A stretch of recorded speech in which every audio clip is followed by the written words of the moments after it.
एकं सत् विप्रा बहुधा वदन्ति अर्थात साधु माने गोटे सत्य को विभिन्न व्याख्या करथांती। शांति दया क्षमा एसबु सत्यर गोटे गोटे अंश सदृश। सेहीपरि अहिंसा मध्य सत्यर गोटे अंश। अहिंसा परम धर्म केवल भारतवर्ष को नुहे समग्र विश्व को एक नूतन आदर्श दे जाइथिबा एही महात्मा तिरोधान दिवस रे अश्रुल श्रद्धांजलि अर्पण करुछि।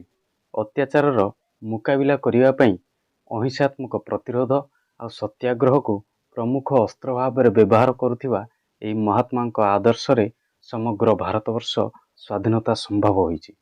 नमस्कार, मु सूर्य स्वागत करछि आपण मानकु ओडिशा प्रसंगर आजिर वीडियो रे। बंधुगण, जो इंग्रेज माने सारा विश्व रे 3 भाग को शासन करथिले एवं छाती रे हाथ बाड़े कहूथिले ब्रिटिश शासनर सूर्यास्त नाही, सेही भली प्रचंड पराक्रमी साम्राज्य कौनसी व्यक्तिर बुद्धि और बल द्वारा पराहित हो पारिबनी। सेथिपई सेही समयर एक सिद्धांतर आवश्यकता रहितिला। काहींकिना सेही सिद्धांत केवल भारतीयों को ही मुक्तिर पथ देई नाही, बरं सारा विश्वर मनुष्य समाज को मुक्तिर आलोक देखाइछि। जो सिद्धांतटी गांधीजी आपणाइथिले ताहा थिला समग्र भारतवर्षर उपनिषदीय एवं महात्मा गौतम बुद्धंकर महान उपदेशरु गोटे, अहिंसा परम धर्म। एहाकार व्यक्तिगत संपत्ति नुहे, बरं सकल मानव समाजर संपत्ति। कोटी खा काटी पिंधर स्लोगान रे ओडिशा माटीर शह शह स्वाधीनता संग्रामी लवण सत्याग्रह रे गांधीजी सह हाथ बढ़ाइथिले। गांधीजी नीति आदर्श को नहीं समग्र भारतवर्ष इंग्रेज मानक विरुद्ध रे भारत छाड़ आंदोलन डाकरा देइथिले। एही भारत छाड़ आंदोलन थिला भारतीय स्वाधीनता संग्रामर अंतिम पर्व। गांधीजी सत्य और अहिंसार अस्त्र रे 1947 मसीहा अगस्ट 15 तारिख रे आम देश भारत स्वाधीन होला।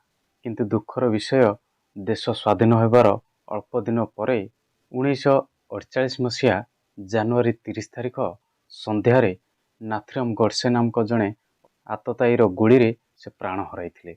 जड़े निर्भीक तथा नीतिवान मनुष्य हिसाब रे बापूजी केवल आम देशर नुहे समग्र विश्व परिचित थिले। आउ एभली सत्ता को कौनसी आततायी मारी परिबो नाही। से कहार बंदूकर गुड़ी रे किंबा अस्त्रर धार रे मरंती नाही, कारण एभली मानव समाजर आत्मिक जगत रे सदा सर्वदा जीवित रहंती। एक अविनाशी तत्वर सत्य को गांधीजी प्रयोग कर समग्र विश्व रे वंदनीय होइछंती। सर्वदा अहिंसार प्रतिनिधित्व करुथिबा महात्मा सत्य और अहिंसार व्रत द्वारा अभिमंत्रित होई अमर हो जाइछंती।